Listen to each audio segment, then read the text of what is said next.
Hello and welcome to the Clan Show, the special off-season edition. The sun's blinding me here. Not many more days like this because hockey season is fast approaching. We've got plenty for you on today's show though. We will be talking to Matt Haywood as he signs a contract that gets him up to 10 years in that testimonial year. Fantastic achievement for him. We'll also have a Sandcastle building competition. We'll also be going through some potential lines that we could see from the Clan this season.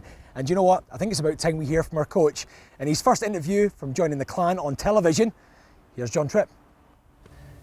Well, John, let me be the first to welcome you to the Clan on camera. Welcome to Glasgow. Thank you very much. How are you finding it so far? Then you've been here just a few days, so you've managed to catch up. You've been enjoying yourself so far? Yeah, good. Actually, the weather's been really nice. And yeah, I know. I've heard otherwise, but no, it's been good. Everyone's been welcome, so it's been a lot of fun. Has that been the one thing everyone's been warning you about? No one's been talking about hockey, everyone's warning you about weather? Yeah, away. Basically, but they said I brought good weather, so hopefully that's a good sign. That is a good start. Well, I just want to chat a few things about you so the fans get to know you a little bit better. First and foremost, so you're coming over with your family as well. They're not with you yet, Taryn and the twins as well? Yeah. Correct. When are they coming over? They're going to come in a week's time when school starts next week. Wow. We thought we'd do it later, but we wanted the kids to start on time with the school, and yeah. They're 6 years old, so it'll be interesting. But they're well traveled, so it should they're young enough. It should be good. So they are, because they're Canadian, German, and now Scottish. Yeah, exactly. What a cultural life. Yeah, exactly. So it'll be fun for them. So as I mentioned there, obviously you join us from Germany, having spent nearly 13 years over in Germany, but obviously you're from Ontario originally. We'll come back to Germany in a minute if that's all right. First and foremost though, you started off, you played obviously in the NHL, but you really had to earn that NHL debut, didn't you? You had a couple of goes at the draft system and then you're in the AHL, East Coast. Was that a really difficult time for you? It was difficult, but it was a good learning experience, and it made me the player and the person that I am. So I learned a lot from it. It was definitely not too many players go through what I went through. Getting drafted only means you show potential and there's a door open. It's about going through that door and taking it. And I didn't take it from the start. I had a tough start to my pro career, and it was really hard. But it took me a couple of years to get back because I say hockey players like a piece of meat. There's a transition every year. It's a business. If you don't play, they'll find somebody else. So that being said, it worked out. And I mean, it made me a better and stronger person for it, so I appreciate it. Been involved with a lot of NHL franchises. Then the Colorado Avalanche was the first draft, drafted really highly as well, both times, and then again Calgary. But then it was worth the wait, wasn't it? Because you got your NHL debut with New York Rangers. In fact, you ended up in power play, didn't you, with Mark Messier and Eric Lindstrom as well. So that was quite a turnaround. It was worth the wait, wasn't it? I think it was a mistake, but when they called me up, I was like, let's do this. So it was pretty cool. I ended up getting a couple points with Mark Messier and Eric Lindros, and it was very fortunate. And to play an MSG, your home game, and the fans and everything. So it was to be a first game and to wait 7 years to get in the NHL. It was well worth the wait, because it's like soccer over in Europe or over here. It's every kid's dream. Is growing up, you want to play in the NHL, and I had that taste in my mouth that it made that much more better. Just actually getting there, and it was worth it.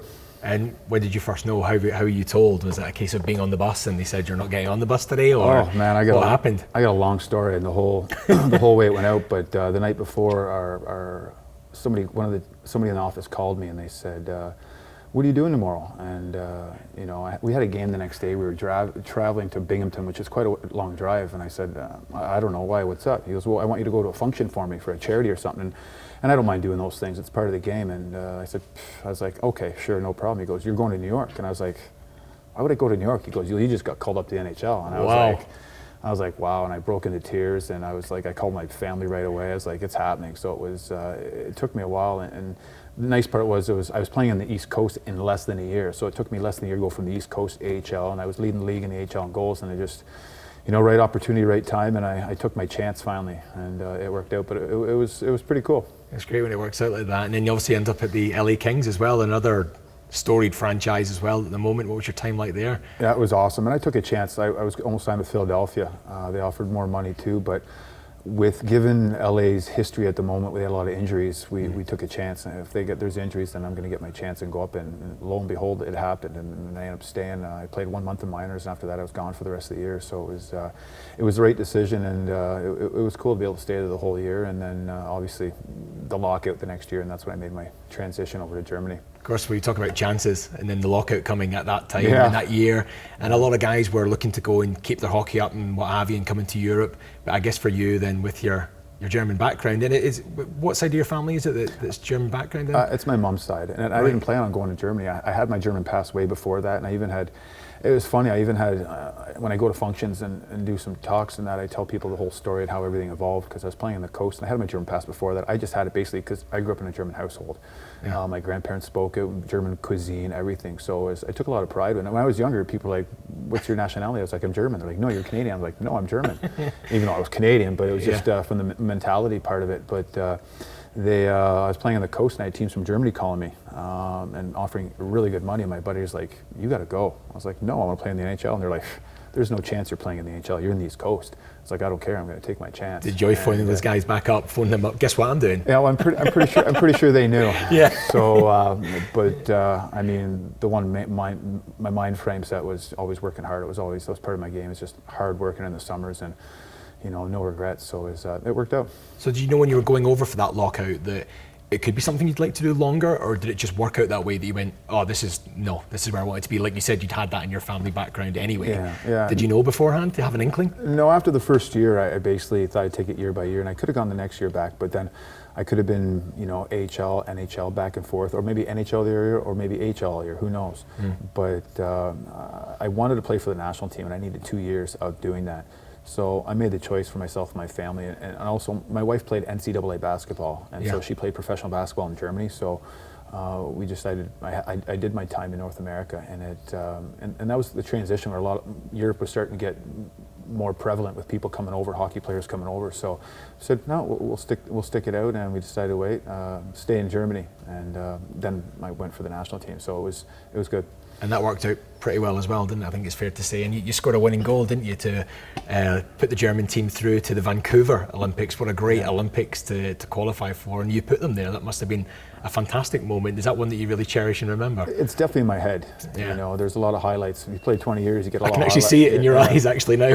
No, it was cool. And to be able to, maybe we would have won the game, who knows. But the fact was we went to the Olympics, and I got the chance to play, and it was in Canada with my family being there and stuff like that. So, but like you said, German was a big part of my background. I still have a lot of German family over there, and I still have a lot of German family that can't even speak English. Yeah. So it's an older generation, but it was really, really important that I got to know them, and because family's an important thing. So it was really nice. Yeah.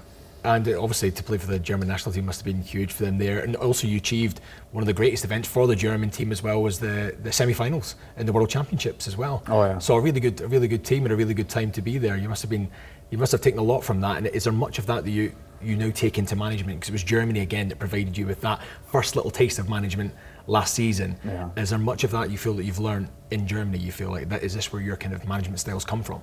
Well, yeah, I think it's a little bit of not just from where I've played and how I was as a player, because I wasn't one of those guys to get 80 points a year. I was one of those guys just a hard worker. I knew the details. I knew that the little things are just as important as the big things. Without the little guys doing the work in the corner or hustling back, then you can't get those goals. So a lot of people don't remember that, because everyone remembers, like you said, you remember the game-winning goal for the Olympic qualifier, but who won the draw? Who was the defenseman who gave me that pass? So those are little things that are really important too. And also I did some of that management side last year in hopes for the opportunity, just to see if it's something I wanted to do and get a feel for it. And I did. So it was an interesting first experience. You took over a really difficult job last year. Some would say you've got a difficult job this year as well. Yeah. But a team battling at the bottom of the DL2, but to make them survive. What was that like, taking on that role, and what were your thoughts going into it? Was it always something you wanted to do, management? Yeah, definitely. What was good is I was familiar with the situation, the players, and the arena, everything, the league. So it made the transition a little bit easier. It was definitely a tough job, but I took it as a role, as it was a learning experience, and to further my career and to help me learn. So it was a win-win situation. So I mean, did we have a successful year? No, but we didn't get relegated, and we learned a lot, and that's what helped me. Yeah, and also it seems like that a lot of the stories in your life are battling to get over things and overcoming things. And a big part as well was the Tripp charity, which I guess was born out of being a cancer survivor yourself, and I'm right to say Taryn as well, the cancer survivor. Can you tell us a little bit about the charity set up and where that kind of fits into your life? Well, nowadays, I mean, cancer is a big part of, somebody knows somebody who's had cancer, and myself, you can say as a cancer survivor, I don't really count it as that, but I did have melanoma twice and I had surgery twice to remove it. That being said, if it stayed, my chances 5 years later are 50% of living or dying. But my wife found it, and now I go regular and get everything checked every couple of months by the skin doctor. And my grandmother, my grandfather, they had cancer as well. So and I believe we're fortunate. Like the career we have, it's not a 9-to-5 job. We have an easy lifestyle. There's a lot of stress, and you got to produce. But in the end, it's a sport. It's a game I love. It's a game I get to play. I mean, there's no other better sport in the world. So if I can play that and make money, it's a bonus. So I would have played the sport for free. You know what I mean? So it was good. And we need to give back to not only just the community, to anywhere else we are. It's easy for us. If we can raise money based on our name or the organization, why not do it? It'd be selfish if somebody as a professional athlete didn't help in another way. So and then I just thought I wanted to start up this charity. There's so many different charities you could help. There's a ton, but just one took to my heart are kids with cancer. They're the biggest fighters, and we can sit and talk about that for a long time. But it's tough to see a kid with cancer and to go through, and not just for them, but for the parents as well. They're young and they don't hide their pain. They're kind of like, they're so tough, it's unbelievable. So I thought, why not do this and raise some money each home game? And it ended up turning out well. For the 7-8 years we did it, we raised over 200,000 euro. Wow. And it's a no-brainer, but it just takes somebody who wants to help out and take that step forward to do something like that. And it did very well. Well, I think obviously the Clan fans have got a great reputation. They've been fantastic the last few seasons. They're raising money for charity in Beatson and the Glasgow Children's Hospital charity. Yeah. Two charities there that seem to fit up very well. I'm sure we'll hear more about that coming onto the season. And on that note, this coming season, I guess we should talk about that as well, shouldn't we? Let's do it. So it's been your actual arrival to the team felt quite delayed for a lot of the fans as well. If we could talk a little bit about your arrival with the team. I know you were in conversations quite a lot over that period, and there was a lot of back and forth. What was that period like for you? Well, just myself and Gareth and the owners, we were talking through it a long period, and it just came down to when the decision was made. It was, are we behind the ball? Yeah, for sure we are. But it doesn't mean we can't still get what we want together. And so far, what we've put together, I'm more than happy with it. We still have a couple more pieces to find, but I'm not going to just put any piece together. I have no issues waiting. You have to have patience. As much as I would love this team to get together right away and get it going, it's not going to happen right away. But as long as it's ready for regular season, we'll do well. And it's a team I want to put together. We're built for speed. We have overall, we have everything, because offense isn't going to win you the game. This day it's all about speed, and everything starts from the goalies up. And my first signing was Ryan Nye, and I'm more than happy to get Ryan, because he's a guy who can play 50 games, who can take 50 shots, given his history that he's done. So he's a good goalie, and then we work our way up. So it's we still have a couple more pieces, and we're doing it every day and try to figure it out. It's one of the hardest things I've always known, even growing up with some of the teams. I've realized is putting a team together is so difficult, because it's not just go and get this best player, get this best player. You need little guys too, and I don't mean little as in stature, but just the guys that do the little details, and they're a big key to a team too. And that's where we're trying to find, because everyone, like I said, everyone talks about the goals, but no one talks about how hard this kid back checked. Yeah. And we want the players to play with intensity and emotion, and if they do that, then we're going to have success. It's not just about the offense. Yeah, so what kind of team do you think that the fans, you mentioned speed there as well, but also just, it's difficult for fans, all they're going to look at is stats as well, like most people do in this day and age. Yeah. There's a lot of penalty minutes kind of coming into this team as well. We're seeing even with the guys, they're not big penalty minutes, but around 50 and 40, 50, no one's really shying away from things. Yeah. I'm sure that must be something that's been done on purpose as well. There's a team toughness being built there, isn't there? Oh, definitely. Like I'm just the biggest fan as anyone else. I love watching hockey. I can watch hockey. I can talk hockey, and everyone obviously, if someone goes to the game, they're like, what do they want to see? They want to see fights, and they want to see goals or hits. And my kind of fight or toughness is team toughness. I'm not a guy that's going to just go and send a guy out to fight, but I want someone to be there to help the others, and that's a big thing. So we brought in Jacob Doughty, and he's a tough player, and he can hit hard, and that's what I wanted, someone to go out there and get in the face and hit. And if fighting is part of the game, I know it's trying to be rubbed out, but it's just about when two men or any kind of sport get together in the intensity, it's things evolve, and that's just something that happens sometimes. But what we want is team toughness and everyone playing hard together and just playing with a lot of emotion. Well, it looks like that's starting to come together as well. I mean, I think people have looked around the league and saying that it's a very different market than it has been in previous years. Brexit, factors like that, other markets, two more teams in the Elite League. How much do you think that's affected teams around the league, and how difficult has that been when it comes to negotiating with players? How frustrating has it been, I guess I'm asking? Frustrating is definitely, it's I would say frustrating, but it's definitely been hard. I mean, if you look at the dollar and the rate, it does play a toll, and it does have effect on our performance on what we want and what we can get. There's players that are used to getting a certain amount of money, and no one wants to take a pay cut when they're playing. So it's tough. You know, what we do offer as an organization is we're professional with the arena, the town. It's very beautiful. So that's definitely an attraction point, and that helps too. But the way the dollar is right now, it definitely plays. It's not just for us; it's for every team. So everyone's in the same position. So it's not just affecting us. Yeah. And interesting enough, you've got some really interesting friendly games coming up. You move away from Germany. We bring Germany over to you. You've got Frankfurt, Low and Frankfurt coming over for those first two games. We've got Manitoba. What are you looking for out of those friendly games? Obviously, you've got the away games as well down in Cardiff and Nottingham. What are you looking for out of those games, really, before we get to the season starting? Well, it's just about gelling and finding the right guys. I mean, it's a whole new team coming together. We need to find the right guys that want to play together. It'll take a good 2-3 weeks for them to gel and make sure the guys feel comfortable and getting used to the systems and stuff like that. So there's a lot of work to be done in the next 3 to 4 weeks. It'll take time, but I mean, with time, the guys will get better. They're going to be in good shape, so that won't be a question. No, it'll be good. And Frankfurt's a good test. They won last year, and we all know Paul Gardner. He used to be here, and I actually had him as a coach as well. So it'll be a lot of fun. But it'll be a battle of the mustaches as well. I was thinking it's going to be interesting. He's got a pretty good mustache. You need to get it in shape if he's coming over, man. That's going to be a big one. Exactly. So it's just about the guys getting together and having a good time, but playing hard for each other, playing with their heart in their sleeves or on their shoulders, you can say. So it's and then the rest will come in. And then the first competitive game of the season. As these things always play out against Clan's coach of the last 4 years, Ryan Finnity's bringing up his team, a couple of Clan players in there. How much do you think that's going to play into, one, your plans, and two, the fans' feelings about that event? Well, there's no lie, it's definitely going to bring a lot of emotion, not just for Ryan, but for the fans here as well. I'm not so invested in the emotion part, but I'm more concentrated on the win for the 2 points. That being said, every game's going to be treated the same, but it'll be a good test. They'll get those guys right, because they're going to know the consequences. They're going to know what's involved with Ryan being there, and that team's going to come out hard. They're building a big, strong, tough team. So it'll be good and intense, and that's what I want in a hockey game.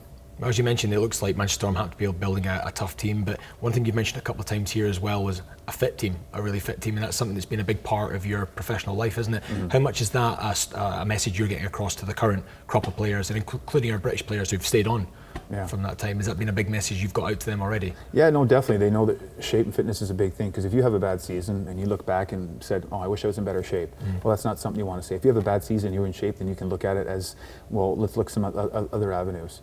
But fitness is a big part of the game. It has to be respected, just like the hockey game. And there will be no issues with that, because we got some fast players already, like Tyler Schofield, Adam Brace, and they're going to be fast, and Mike Embach. So it's going to be good, and we want to be a good, hard skating team all the time. And that's what I expect from the guys. But to do that, we gotta want it, and we're gonna earn it in practice. That certainly sounds good. There's obviously the one question left then as well. We're talking about what is a good season for you. It's the hardest question of all. What is a good season for you this year? What would you be happy with, and what are you aiming for? Yeah, well, it's funny, because every time I've done this question every year with whether a player, or coach, or anything, everyone says the same thing: you want to win the championship. Yeah. But you can't look that far down the road. Is that our goal? Yes. But other than that, we got other goals before that. We'll take each game by game. We'll have small segments of 5 games. With the potential of 10 points. We'll say, hey guys, how many points should we get? And we'll have a lot of team talk and what guys think, and go from there. So it's important to have your short-term goals if you want to reach your big-term goals, and that's something we'll look at when the team gets together, and we'll discuss it. So you don't want to jump too far ahead. Baby steps. That sounds good. Great to talk to you, and welcome to the club. Thank you very much, Sean. Cheers then. Well, great to hear from Coach Tripp there. I'm sure we'll be hearing plenty more from him as the season progresses. Now, we mentioned there some of the players coming in, still a few to come in at the time of filming, but myself and Craig Anderson met up to discuss what potential line matches and D pairings we could see this season. It's not easy, but we gave it a go. Okay, well, we're going to do one of the hardest things, I think, which is guessing how the team is shaping up. Craig, I've asked you to do pretty much the impossible. There's a few question marks still on the board here that I'm sure will be filled, so I've asked you to do the impossible, but you've come up with some possible line matches for us at the moment. Yeah. How do you think the lines are going through? Can you take us through what you've got on the board? Yeah, well, the first line, as you can see, I've got Mike Embach through the centre. I think his stats are good, so I think there'll be some emphasis put on him to put some goals away, so I think they'll play him through the centre. Because the big difficulty I already saw as well is not a lot of centremen officially on the board No. far already. So you are looking at some of those guys that have done it previously, and Mike Embach does seem to be one of those guys that's played centre a bit, albeit not his first choice at the moment, but could be the man. Well, in the absence of what we've got at the moment, this is what we've got to play with. But as I said, Mike Embach through the middle. Tyler Schofield, he described himself as a pacey kind of wingman who can get himself into spaces, trying to avoid the hits. And I can see him doing that for the Clan, coming in on the left side. I was really stuck for a right-sided kind of guy here, so I'm hoping that there's going to be someone. That's the big spot. I'm hoping that the coach is going to bring in someone who can fill that void very well. And the second line, Craig Peacock, there's something about him. I think he'll play. He likes playing centre. He didn't get a chance to do that a lot last season, and I think John Tripp might just let him do that, let him play a wee bit freely this year.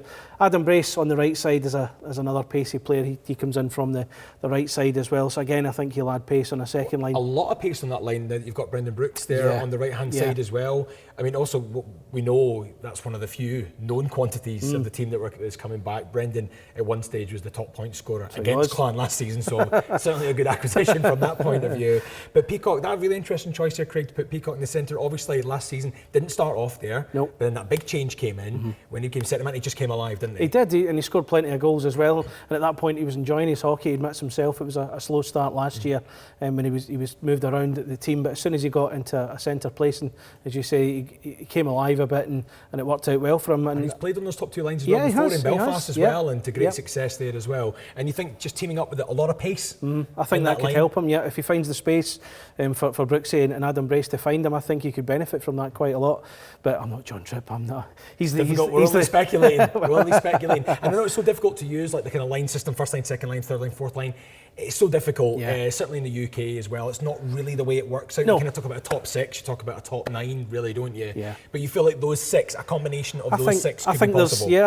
I think there's plenty of points in that six alone, in my opinion. It's just, looking at the stats and, looking back on what the guys have said. And I'm only taking a lot of these guys at face value. Yeah. We haven't really had the chance to see a lot of what they've done in the past. Where, we'll get that chance, obviously, when they come here. And, of course, you move into the kind of third line. Matt Haywood, we all know what he can do. Yeah. He can do a job in that centre position. Jacob Dottie's an interesting one. He brings a physical presence to the kind of forward line, so I can see him playing that kind of role, more of a kind of forward enforcer. If there is, maybe just made up a new position. But a forward enforcer, well, yeah, no, absolutely. It's been interesting that pairing up there, because we know in the previous years Matt Haywood's been used across the lines.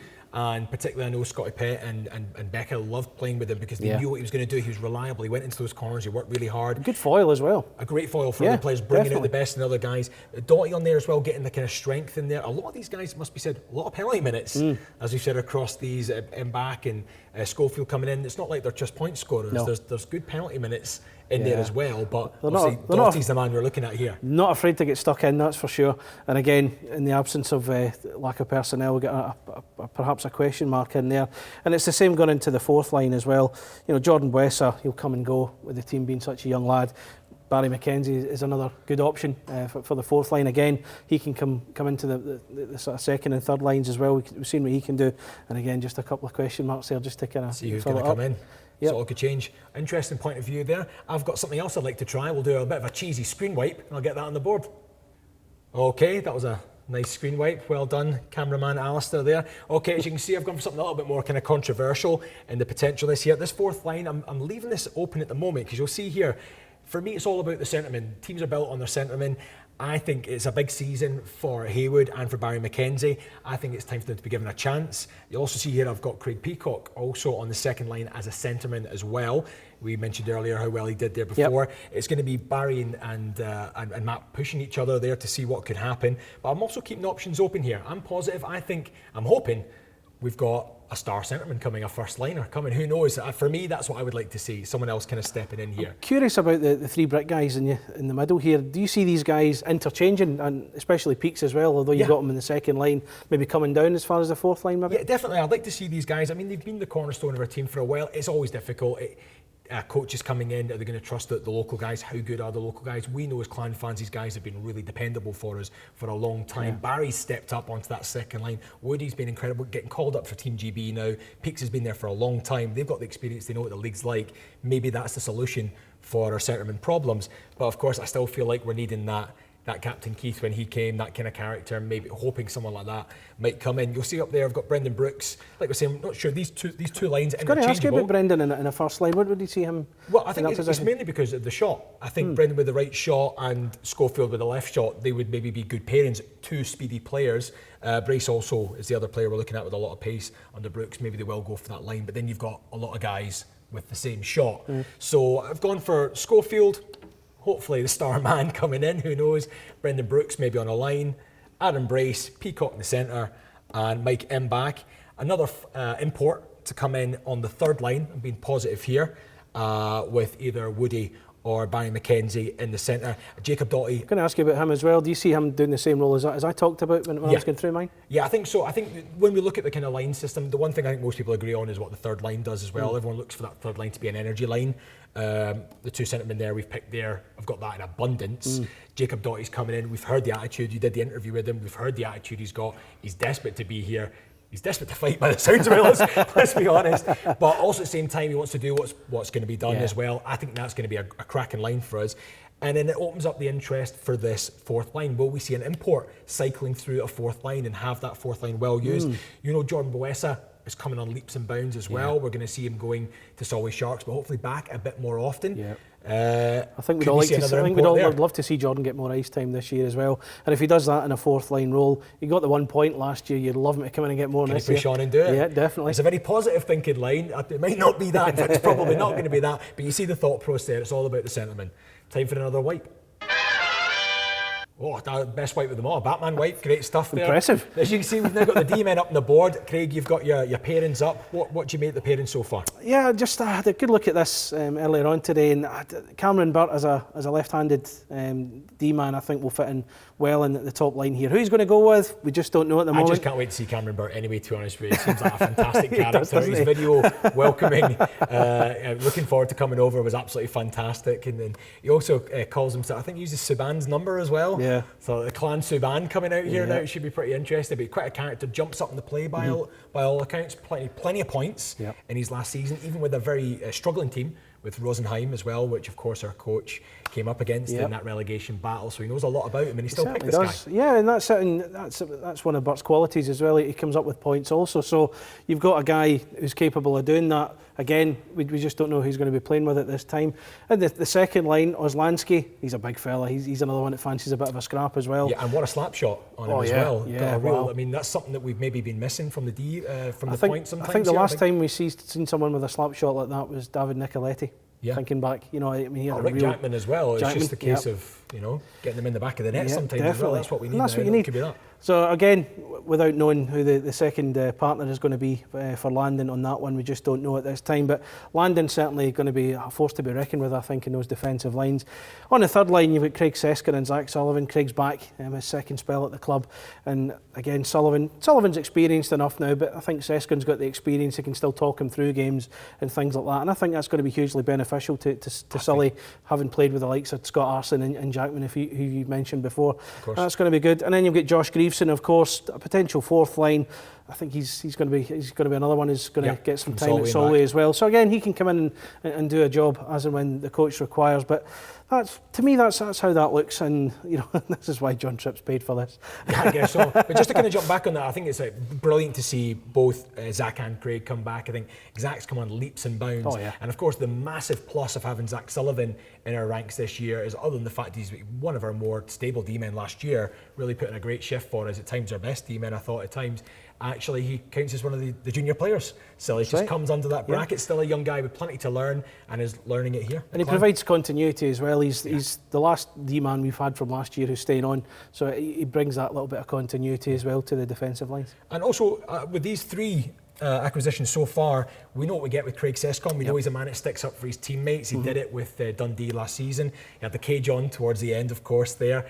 Worries about that eye. People were worried about it, but looked absolutely fine. Didn't seem to hold him back did not. in their assault of the playoffs. So we know what we get from Sescon. Cameron Burt, another man who's put up plenty of penalty minutes as well in his time, but likes to jump up on the offense as well. We're going to see a lot of offensive play from him, but certainly another guy, another tough guy who sticks up for his teammates. I think you can tell from the picture there of London Olansky that he's not afraid to throw them as well.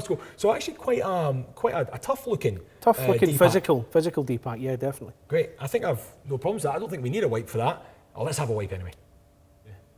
Oof, wow, that was the best wipe of the lot there. Superb. The best wipe of the lot. Onto the Superb. goaltending situation. Ryan Nye between the sticks to start and Gary Russell to push. I don't think there's much more to kind of talk about there. That's definitely going to be the start, isn't it? Yeah, why not? Yeah, we'll go with that. But we've seen Gary over the years. We know he can kind of push, but the coach has picked this man in particular. He was his goaltender last season. It was a difficult season. We've heard the interview from the coach earlier on in the show. He's a guy that can face 50 pucks a night and still get his team a result. That is an impressive trait in itself.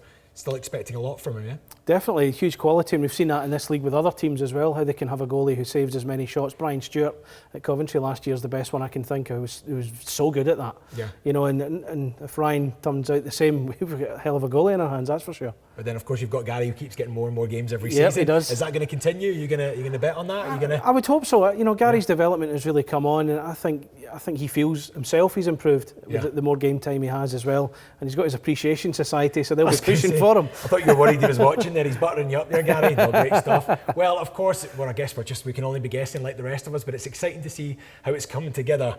Let's hope they're all in at time. That's how it stands at the time of filming. Well, there you go. We gave it our best shot. There are still quite a few questions to be answered, but I'm sure they will be within the next few days. Okay, well, we did mention Matt Haywood there. Another big season for him, but he's also signed a new contract that takes him up to 10 years with the club and a testimonial game in the pipeline. Fantastic achievement. We caught up with Woody earlier on. Hey, man, good to see you. Looking good for the summer. Have you had a good time then? Yeah, it's been a really good time. I've been working away and got to go away for a few weeks, so that was nice. Yeah, we saw that. You're obviously over at a former Clan player. It's sad to kind of say a former Clan player now, isn't it? You're over at Scott Arson's wedding, I was, weren't you? yeah. Me and Jenny went over with Charlie and Jenny's parents, and it was now as a groomsman for Scotty's wedding, so I was thankful for that. It was a brilliant wedding, yeah. It was like one in a magazine. Yeah, it looked fantastic. And a few former Clan players there as well, wasn't there? It was good to catch up with a few guys. Lee Salters as well. Yeah, I spent the day with Salts. It was nice to forgot how big he was actually. Came up and I was like, oh. So it's nice to get. I think a lot of the fans don't really realise sometimes what the players kind of get up to, especially the British guys in the summer. For yourself though, but you often take up a lot of work as well in the summer, don't you? You've done a mixture of things. You've been over to Australia in the past to play hockey. But a mixture of other kind of work and stuff. What have you been up to this summer? This summer I've been working at River Island doing just a delivery drive. I've been doing about 25 hours a week, so it's been nice. It's a nice little break from hockey, and it also keeps paying the bills and gets me away from doing a few dirty nappies. Well, I was going to say it's been quite a big summer for you anyway, hasn't it, as well? We saw obviously just before the end of the season there, the delivery of Minnie Haywood as well. How's she getting on? She's great. She's absolutely great. She's the world's most nosiest baby, but she's fantastic. She's 7 months on this coming Monday, so yeah, she's a big girl. It's funny that over the kind of past few years, there's been quite a few players who've had their families here, more than you would say. I mean, you've been here from the start. You've seen more and more of those families, haven't you? Did you just get jealous? Is that what it was? That's exactly what it was. Yeah. There's something in this water. I think that's what happens when people come here. Yeah, it's nice. It's nice to see people come over, especially like, for example, Keither and Assie come over as not single guys, but just recently married guys, and then a few years down the line they have Lola and Max. And you see that it's change. It's a nice little change. And when I first saw Scotty Arson, did not picture him as a dad, and I'm sure he didn't picture me as a dad, but things change. Things do change. So, no, is it nice to feel that there is that kind of environment and kind of ambience around the Clan, that it is a nice place to kind of be? I mean, you've been here from day one, and obviously big congratulations to you because you just had your contract extended, which will take you up to that key target of 10 years. 10 years, I know. So how does that feel? A testimonial year? People do prison sentences. Has it felt like that at times? Might do for the fans, definitely not for me. But no, yeah, it's been fantastic. How did that kind of come about? And I mean, the fact that you want to kind of stay here and the club want you to stay here, that must be a really nice feeling. It is a nice feeling, and I feel like it's good for shows a bit of loyalty from me and also from the club. And the testimonial is just a added bonus, but it's nice to have a few years on a contract, so it's stable, and I know that my family all love it here, and I love it here. It's good for my for Charlie to grow up in an environment where we've literally got this on our back doorstep. And it's not too bad here, is it? On days like this, it's obviously not on often the 3 like days this. of summer. It's great. It's been interesting. So how long? I mean, you've obviously been up from Yorkshire a long time. Have you started dreaming in Scottish yet? Then you've been here long enough. Has it got to that stage get yet? Get some abuse for saying a few words, but no. Obviously, I've only started living up here for the full year round, just the last couple of years when we bought our flat. But so I did go down and refresh my Yorkshire and things, but now I'm a full-time Scotsman and have a couple of Yorkshire teas. Yeah, I still have my Yorkshire tea. Back up, lad. I do. I used to. I have about 20 cups of my Yorkshire tea a day, just filled up, just to keep. Have a few Yorkshire puddings and that, and 2 or 3 times a week. Well, but you've also done a lot here, like you said, obviously with the hockey and stuff like that. You obviously got the chance to go over to Australia as well, a good experience there. But I guess the jobs that you've picked up as well in the summer have given you another idea of Scotland. You're in River Island there now, but were you not doing baggage handling as well? Yeah, I was at the airport. Yeah, there's definitely a few characters been around it. But it's good. It's good to find out people where they come from and their background. And obviously, growing up, you hear about Glasgow as this quite a scary place, and especially from being English and stuff, and I got told if I ever opened my mouth I'd get beat up and things, but no, obviously come in and see it. Instead you picked up a lassie, now you've got a Scottish kid. What a turnaround. It's obviously one of the nicest places you can be, and I feel like everyone is really friendly. And do you know, I do find that really odd. It's good that we've got ambassadors like yourself going back down, taking the word back down. Hopefully Sully's doing it as well, hopefully for us, and Peaks goes and spreads the word as well. I think it's the grandparents that have said, oh. Yeah, it's a bit different. Yeah. Do your family get to come up quite a wee bit then as well? Yeah, they kind of save it for the season, just to mix it in with a few games. But they've been up a couple of times in the summer. Because your brother's playing hockey as well. Obviously, your brother's been playing for the Steel Dogs for a long time. Yeah, he's in Hull. He's at Hull. He's been at Hull. Yeah, he's. Is he the favourite then? Basically, they get to see more of his games. Is that what it is? No comment, but he definitely is. touched on a sensitive issue there. But I guess obviously you've got your testimonial coming up. That's a little bit in the future. What can we kind of expect from that? Have you had some thoughts about that early doors? Is it a case of contacting old buddies and stuff like that and seeing who you can get in? Yeah, I feel like the guest list, as you will, is probably the most important thing. And I've been brainstorming a few ideas with Jenny, and I'm sure that in the next probably start really doing things next year and maybe putting a few words out to see who fans would want back, and if they tie in with my plans, see who we can get back and hopefully just have a great enjoyable night and a few events leading up to it. Just I want it to be like really fun and just remembering the 10 years that I've been here, and just I want to celebrate the 10 years really. Well, I know the fans certainly appreciate it as well, and there's going to be a lot of upheaval. You've been here through quite a few changes as well. Another big year of changes obviously have just happened. You've got John Tripp coming in. You've started to see the team kind of taking shape. What are your initial thoughts on seeing that team, and what were your initial thoughts on no imports returning? Yeah, I initially thought there'd be at least a couple back, but obviously things weren't meant to be, and it's not necessarily a bad thing. I think it's good to change it up now and again, and I think it's good for John to come and have his own team and pick the players he wants to be here, and hopefully we can all show him that we want to be here and do a job for ourselves and for the people of Glasgow. And obviously a really big interest, and we always talk about the Fife games and some of playing the big arena teams, stuff like that, usually big games for the team, Scottish rivalries, but now there's like a new rivalry really very strongly on the cards here. What can I possibly be talking about other than Ryan Finnerty's team in Manchester? You looking forward to those games? The first competitive game we're going to be playing against? What are the chances? Manchester Storm coming up here. That was a big coincidence. Yeah, what a coincidence.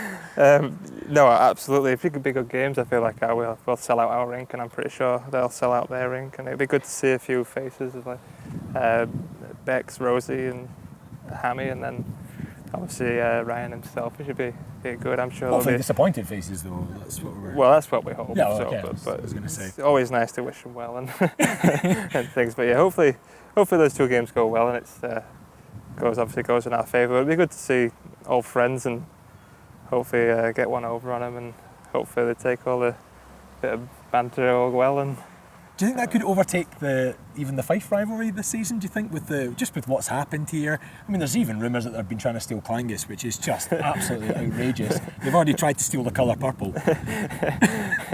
No, I feel the first couple of times it'll be big because obviously they're returning, but nothing beats Fife. Like when a few players return, like when Fitzy and stuff, you kind of just get used to them being there, and it's more about just Braehead beating Manchester and not old faces, and people come to terms with they're not part of our organisation anymore, and we've moved forward and they've moved forward.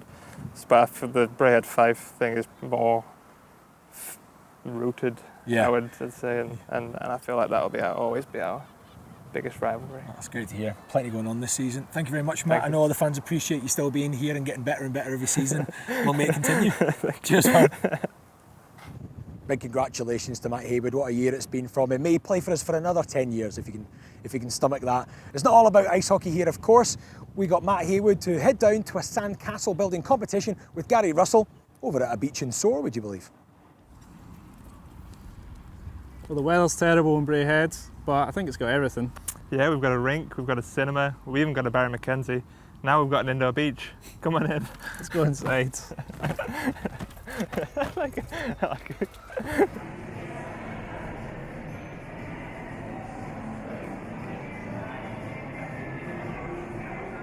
We challenged some fans to a Sandcastle building competition. Yeah, we're going to judge them, and the best ones, we're going to get some free tickets to one of the games. Can I go and see them? Yeah, sweet.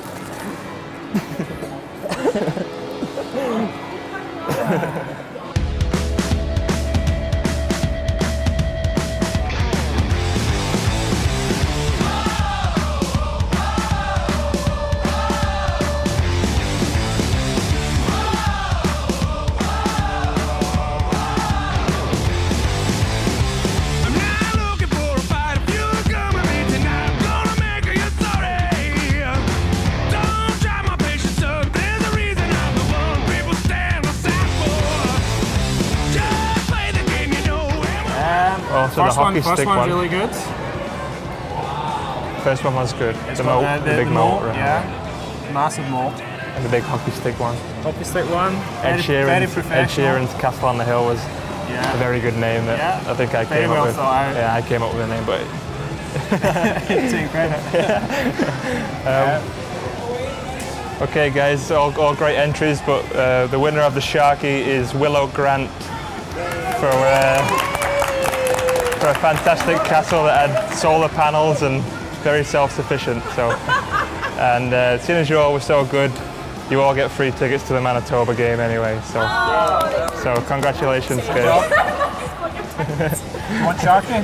Take away. You want to get Sharky? Yay!